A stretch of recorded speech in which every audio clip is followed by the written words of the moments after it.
आज इमरान खान साहब ने बात की सहाफ़ियों से शब्बीर, जो सवाल जवाब लग रहा है कि वो अनजान बन गया कि उन्हें नहीं पता था कि गंडापुर साहब ने क्या कहा है, मगर सहाफ़ियों ने फिर भी इंसिस्ट किया। वैसे तो उसूली तौर पर जेल में वो अगर कह रहे हैं कि उन्हें नहीं पता तो नहीं पता, मगर आप लोगों ने इंसिस्ट किया आपको सब पता होता है और इस बात का नहीं पता। तो इमरान खान साहब का तो अपना स्टाइल ऐसा है कि वो बराह रास्त तनकीद करते हैं, मीडिया पर भी तनकीद करते हैं। तो वो खुश थे आज जो कुछ कल हुआ या थोड़ा परेशान थे? नहीं, परेशान तो नहीं थे वो। अलबत्ता सहाफ़ियों ने इस बात पर एहतजाज रिकॉर्ड करा है कि गुज़श्ता रोज़ जो अली मीन गंडापुर ने जलसे में जो ज़ुबान इस्तेमाल की है और जो धमकियाँ दी हैं उससे मुतल्लिक इमरान खान को बताया गया कि अली मीन गंडापुर ने सहाफ़ियों को धमकी दी है और बड़ी बाजारी ज़ुबान इस्तेमाल की है। इस पर आप क्या कहेंगे? उन्होंने कहा कि मुझे नहीं पता अली मीन गंडापुर ने क्या कहा है, मैं तो जेल में हूँ। इस पर सहाफ़ी ने उनसे सवाल किया कि आपको तो सारी चीज़ें पता होती हैं, आपको अपने वकला बताते हैं, पार्टी रहनुमा बताते हैं, तो आपको ये कैसे नहीं पता है कि सहाफ़ियों को गालियां दी गई हैं, धमकियां दी गई हैं?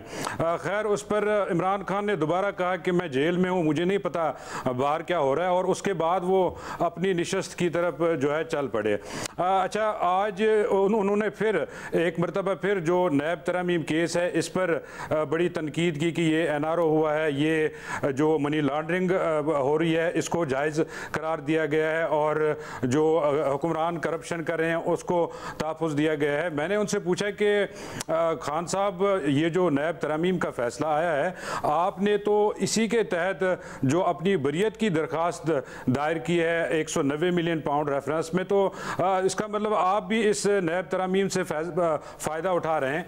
तो उन्होंने कहा कि मेरे सारे केसेस जो हैं वो झूठे हैं, इसमें कुछ भी साबित नहीं हो चुका है। मैंने उनसे कहा कि अगर आपके केसेस झूठे हैं तो आप केस लड़ते, आप इन तरामीम का सहारा क्यों ले रहे हैं?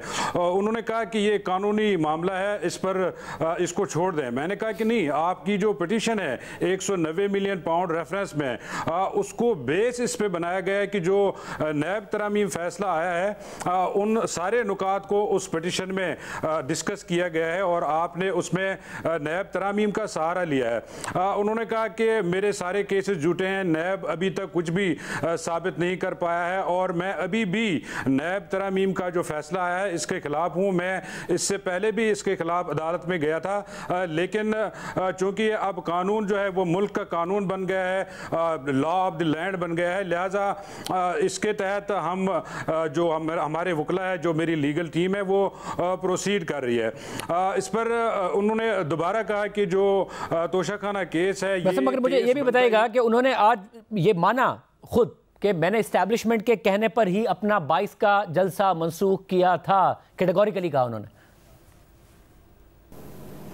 जी हाँ, उन्होंने कहा कि जो 22 अगस्त का जलसा हमने मंसूख किया, मुझे आज़म खान सवाती के ज़रिए ये पैगाम पहुँचाया गया कि जो 22 अगस्त का जलसा है वो आप मंसूख करें, क्योंकि हालात इस्लामाबाद में जो है मखदूश है, क्योंकि एक केस सुप्रीम कोर्ट में है और मैचेस भी हो रहे हैं रावलपिंडी में, टेस्ट मैचेस, लिहाजा बाकायदा। तो अच्छा, दोबारा उनसे पूछा गया कि आप इस बात की तस्दीक करें, क्योंकि जब आपने जलसा मंसूख किया उस वक्त आप बड़े एक्साइटेड थे, खुश थे कि आपके साथ राब्ता हुआ है, क्या आप अब ये एक्सेप्ट करें? उन्होंने कहा कि नहीं, मुझसे एस्टेब्लिशमेंट ने राब्ता किया आज़म खान सवाती के ज़रिए और मुझे बाकायदा तौर पर ये रिक्वेस्ट की गई आप जलसा मंसूख करें, लेकिन जो 8 सितंबर का जलसा था हमारा, उसके लिए हमें कहा गया कि हम आपको फैसिलिटेट करेंगे, कोई रुकावट नहीं डालेंगे।